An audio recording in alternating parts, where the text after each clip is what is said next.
Hello, hello, hello, and welcome to Dickens and Quips, the podcast that takes the yeet out of Yeats. Join me, Dee Dickens, as I wander around showing you a world that isn't only populated by old, dead white men. This week, I have Seterah Ebrahimi with me. I'm very pleased to have her, but first, the official bio, which I always forget to scroll down for and end up making a mess of. So here we go. Seterah Ebrahimi is an Iranian-British poet. She completed her bachelor's in English literature at the University of Westminster in 2014 and her master's in English and American literature at the University of Kent in 2016. She has been published numerous times in various journals and magazines, including Proletarian Poetry, The Mentor, and Ink, Sweat and Tears. Her poetry has also been anthologized numerous times, most recently by Ibanvale Press. Seterah released her first pamphlet of poetry, In My Arms, from Bad Betty Press in 2018, and has recently published her full-length collection, Galloping Horses, from Wordsmithery. She regularly performs her poetry in Kent and London and has hosted her own poetry evenings and leads writing workshops. Sarah is currently a contributing editor for Thanet Writers and a reviewer at Confluence magazine. Seterah has been, let's see, I'd always do this, nominated for the Pushcart Prize, and in 2018 was one of the poets in residence of the Margate Bookie at the Turner Contemporary Gallery. Wow, done a lot. Maybe I should take my qualifications out of that. I'm like, am I applying for a job? Is that's a bit weird to happen. I never know what to put. Like, what do I put? I like eating cakes and watching TV on my sofa. Well, this is it. You never know what to put because it's like, should I go all professional and say I am currently studying for a master's, or do I put loudmouth goddess really likes ribs? I like the second thing is amazing. That's what I've got. I mean, the ribs has become a little bit of my trademark. Everywhere I go, I'm like, yeah. My first performance outside of university was at Poetry Island when I was in an anthology called Rise Up and Repeal, about repealing the Eighth Amendment in Ireland. And they asked me to go to the launch and perform, and I did. And and in this hallowed ground of Irish poetry, the host read out, in the event of a zombie apocalypse, Dee reckons she'd be fine if she can shoot really well on Call of Duty. Oh, that's brilliant. Okay. Like, oh no. That's cool. Okay, it's convinced me. I'm going to go for it. After this, I'm going to change my bio and make it less wordy and more about what I don't really like anything though. I'm really boring. I like poetry. That's my hobby.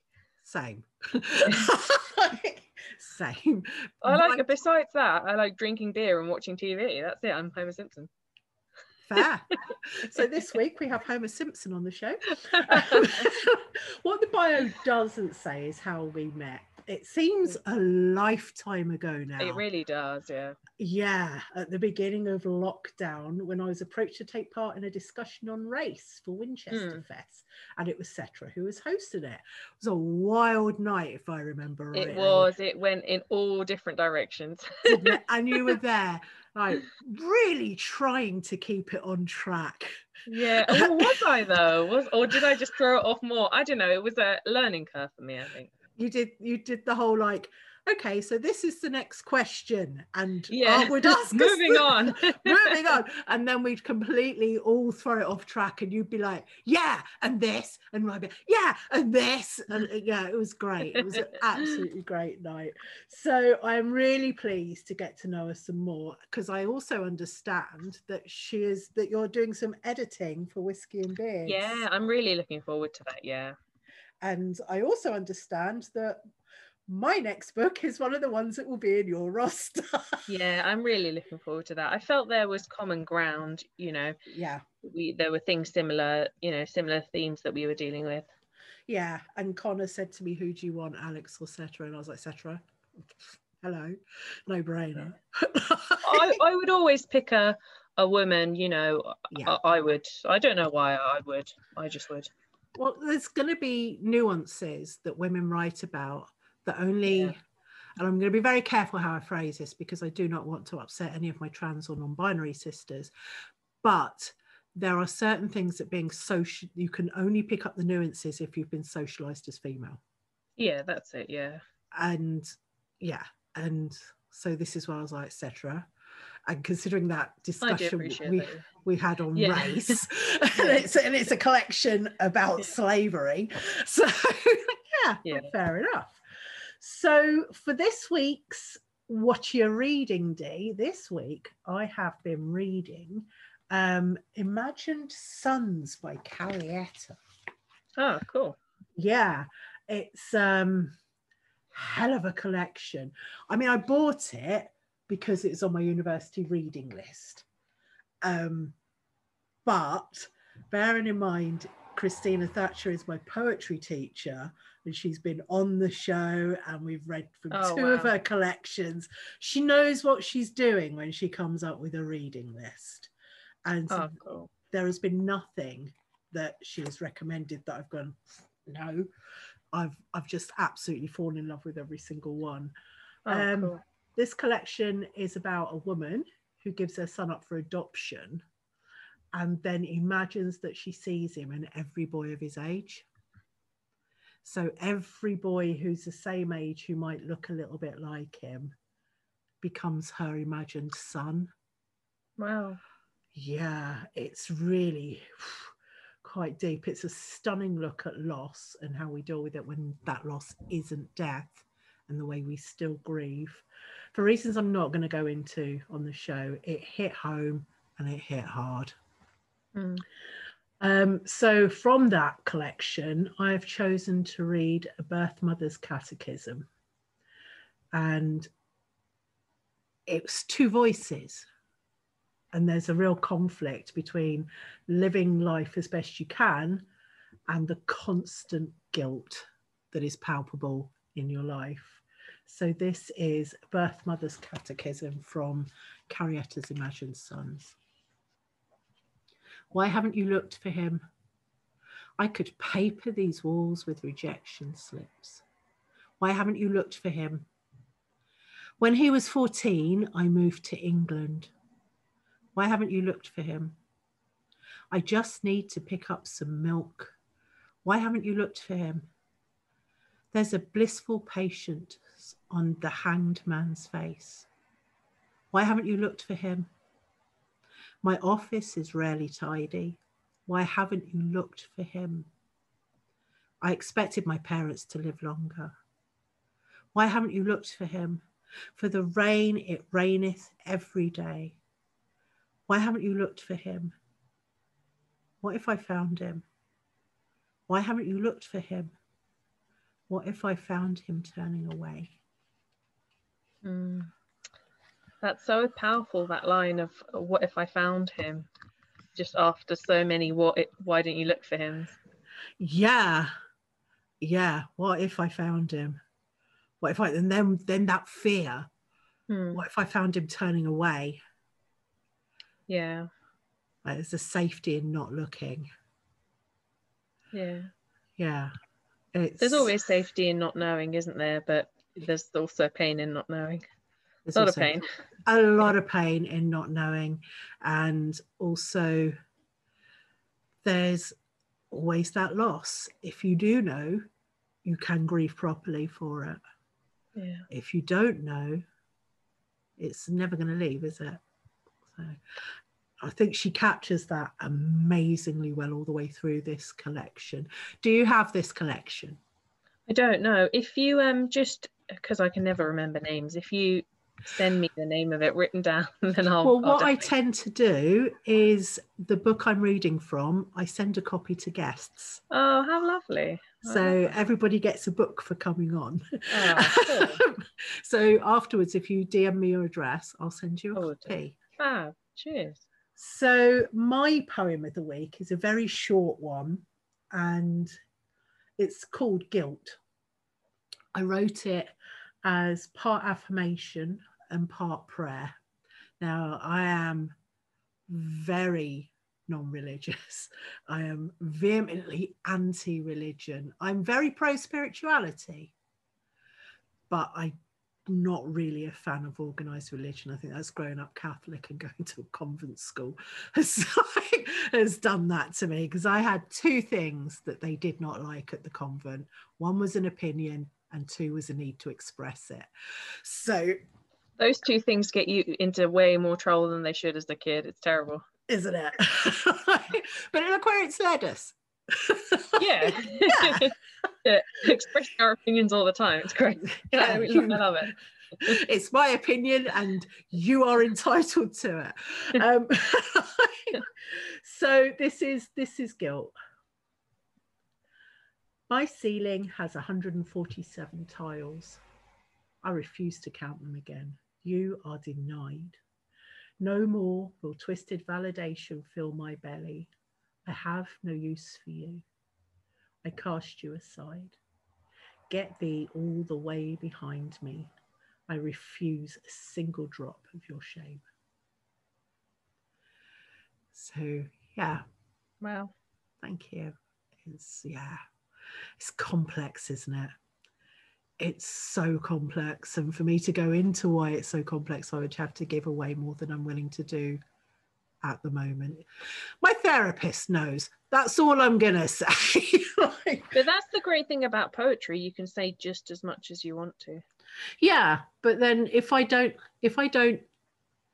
hide at all, I have my daughter person Noah going, yeah, that's lovely, Mum, but you're hiding a bit, aren't you? So calls me out on it every time. So this does say everything I want to say, but I think without the context, you're never going to know. But it's a personal one to me. So the bit I really look forward to, the bit I love the most, and I still don't have a jingle, guest interview time. This is the bit where I just get to ask you a few questions. Not really difficult, but some people go, oh, okay, that's not big at all. So my first question is, Seterah, why is poetry important to you? Poetry is important to me because it is a format in which I can express myself however I choose, and just like we were saying just now, as much or as little as I choose. I feel like if I was to write a story or a novel, I would not have as much control because I can't chop up as much. I can't be as vague, or I can't, I have to give plot and all those things. But a poem is what it is, and you can take it or leave it, sort of thing. So I can say what I want in it. And also it's important to me because even though, now it's, my only space away from, my daughter tugging at me all the time. But, before that, it was, my only way of expressing myself, really. Yeah, I get that. Poetry is, what's the word I'm looking for? An eaving, a solace, a refuge, a safe haven where I can sit and just be me. My husband is a writer, but he writes urban fantasy horror. Oh, wow. So it's quite nice that I'm the only poet in the house as well. I love being the only poet in the house. I don't think I could have it any other way.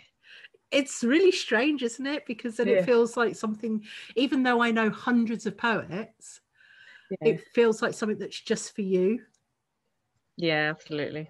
Yeah, what you can't all see is how Seterah is smiling at the idea of having something that's just for her. It is difficult when you have children as well to maintain, I think, that sense of individuality, that sense of self. Oh God, yeah, definitely. Yeah, it's you're giving all the time, and I do it very happily, but poetry just helps me remember that I am a human being and that I have interests, and I existed beforehand.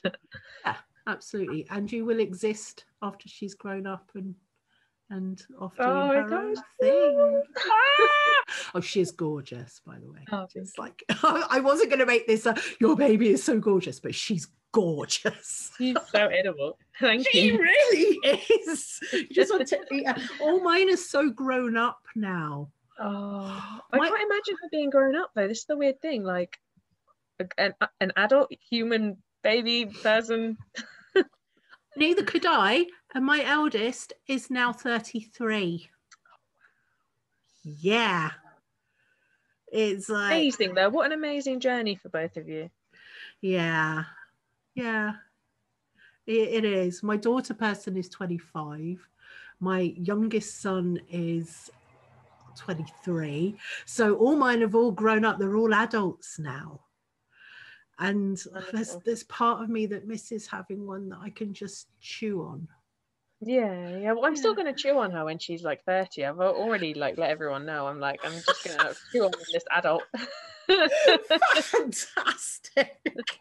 So my next question is, what kind of stuff are you writing? I like to write about relationships between people, interactions that I observe, my own relationships with people, my family. I mean, I've written a lot about my mum, and a lot of that went into this latest book. Not even to do with, you know, when I had my child or when I was pregnant, but because I was dealing with a lot of stuff that she just wouldn't, and to this day does not acknowledge, that it just went into poetry.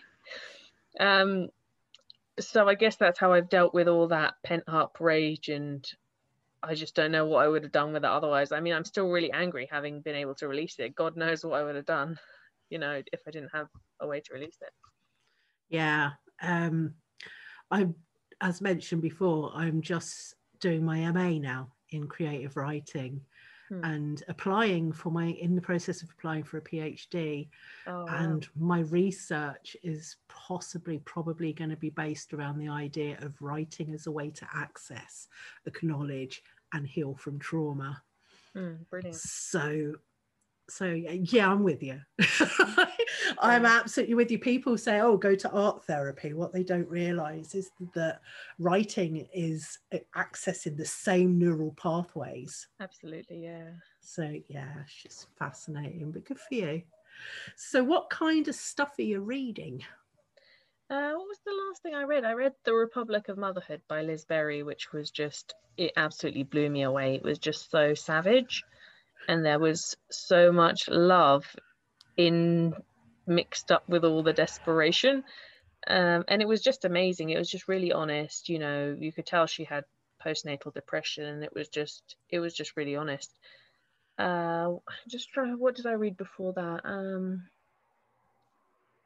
Anne Sexton I like reading, but because I got her collected works, you know, when you read everything someone's written and you get to the really difficult years and it's like there was no editor present, or like there was no, you know, this is literally just tissues and like whatever, you know, everything someone's ever written, it's harder to get through. Yeah, I have to say I love a bit of Anne Sexton. Love her, yeah. Absolutely, because she gave no shits. Yeah. She would just write what was in her. My favourite of hers is Letter to My Lover on Returning to His Wife. Yeah.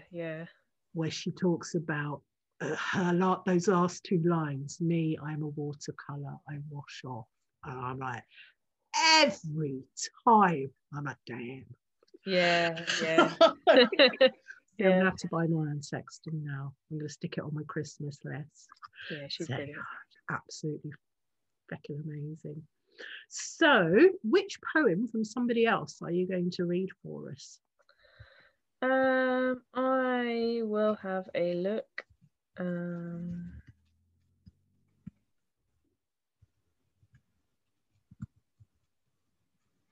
Actually, yeah, if I buy Anne Sexton and read it all again, then that gives me an excuse to feature her on the show, doesn't it? Yeah. So,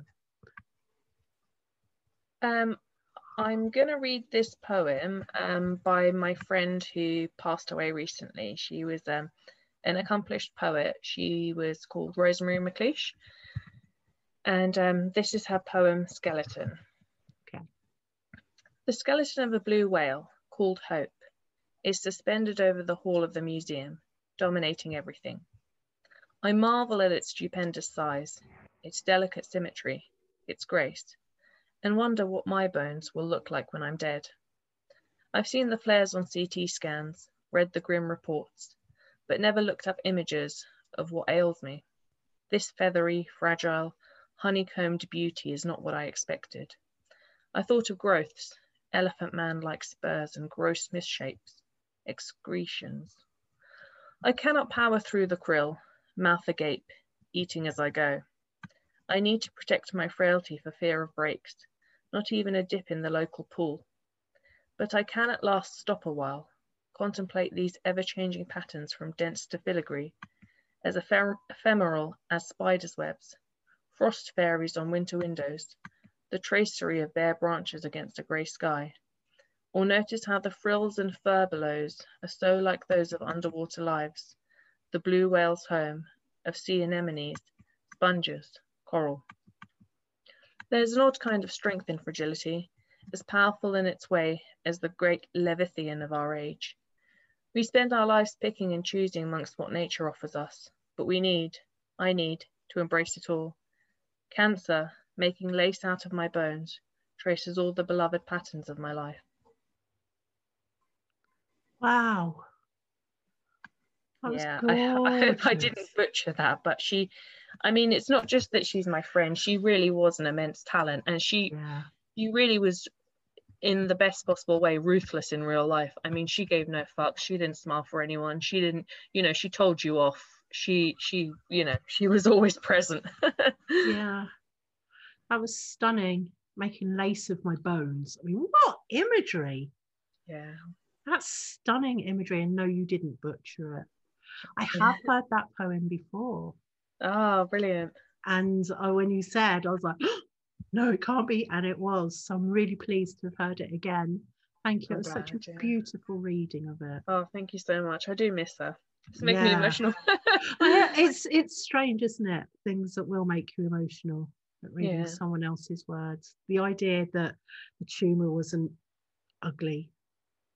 Yeah. It's just devastating, isn't it? Because her last book, I said to her, I commented, I was like, oh, what's that cover art? And she was like, it's cancer. It was a pencil drawing of cancer. I guess she tried to see it from that perspective. Yeah. Thank you so much for that. No worries. So, which of your poems are you going to read for us? I'm going to read one that isn't actually that long. It's my favourite from this collection because it felt so natural when I wrote it. Do you ever get that where a poem just comes? Yup. And it's like, it feels so strong. It's like a strong wave passing through you. Yes. And I wrote this poem like in one go after I read Penny Tiger Lily Lane's collection. Can't remember what it's called now. Her last one. Yeah. And it's called Darlings. I don't really care about whatever you're trying to talk to me about. The cold stars, my broken body. Christmas is over now. The fixed point opens up like a wound. So much of this new life is maintenance, gardening, watering the plants, a watcher, a child's cry till 2 a.m. each night, her smiles as bread and water, dreaming of the secret places on a woman's body, their taste, whether she would tell. She sends all her lovers to the madhouse. Women who are goddesses are wonderful, for everything but real life together. I could not survive in poverty with only ideas to eat for much longer. She tells me she is child-scarred like me. Of course it's no matter. Perhaps it's normal to retreat into fantasies after that initial rush, taking their sustenance in drops like soft, sleepy earth from roots. Your alabaster body spread out, echoes of the doctor's lab. You're still beautiful, and it's okay, darlings. That's gorgeous. Thank you. That's really lovely. Thank you so much for sharing that with us. I love that. The whole idea of like women who are goddesses. Like they're great, like, but I need to eat.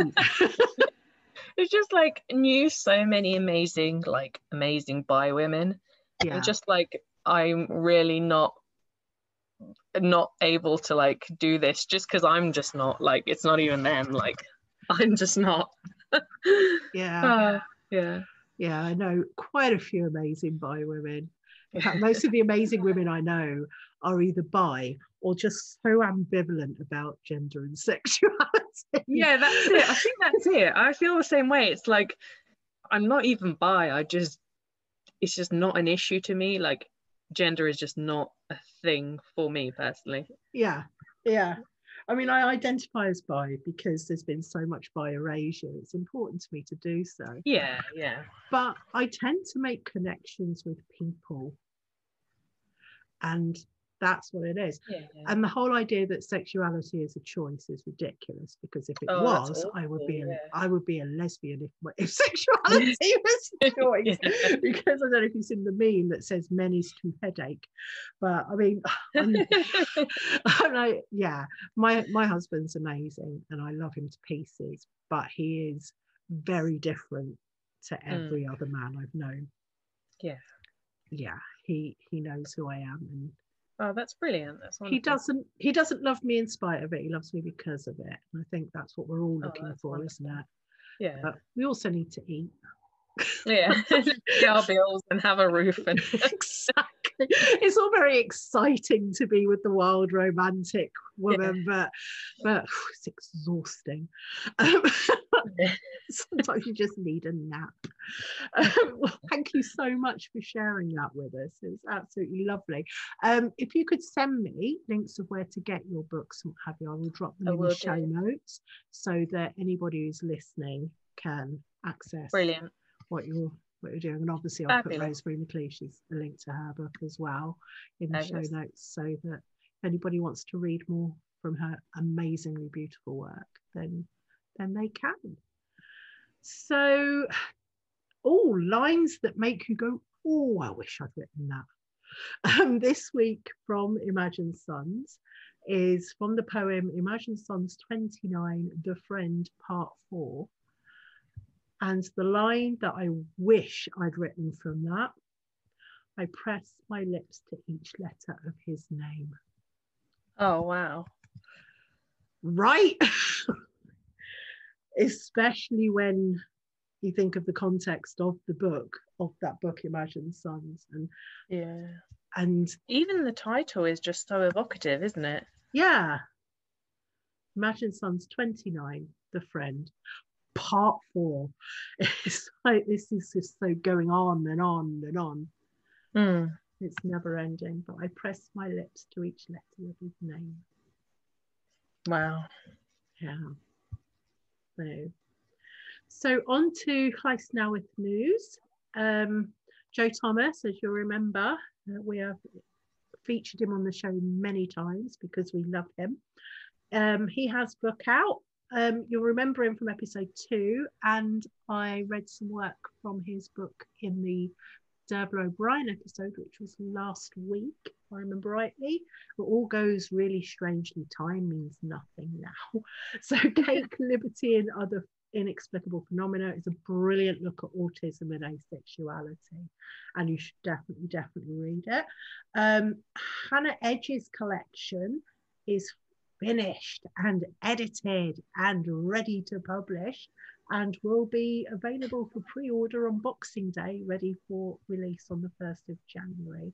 Those days is stunning. And what else are you going to spend your Christmas vouchers on?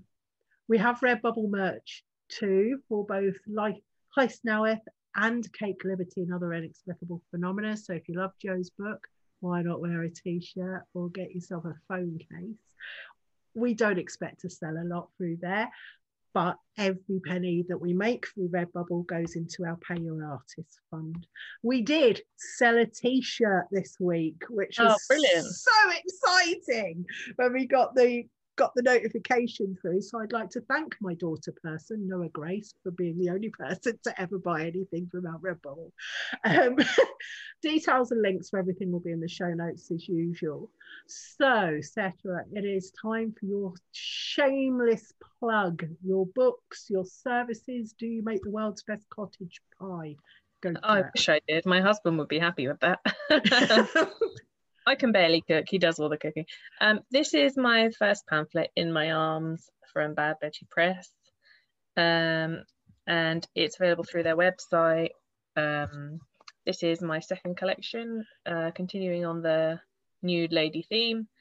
Galloping Horses, Seterah Ebrahimi, coming out from Wordsmithery on their website. What else do I have to plug? Nothing really. I'm always doing stuff. I'm going to be in an episode of the At Home series from Apples and Snakes. I forget the date though. I think it's in December sometime. Other than that, I'm just looking forward to doing more stuff, working on your book with you, and seeing what happens. Fantastic. So other poetry events, if you want to drop me a line telling when the Apples and Snakes thing is, I will do, yeah. Then I will put that on the show notes, and I'll give it a shout out when it's nearer the time, because Apples and Snakes are brilliant.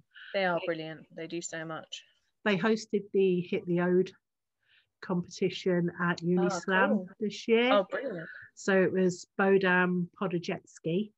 That's what he called himself on the night. If you can't pronounce my name, remember it's a pod on a jet ski, which is just hilarious.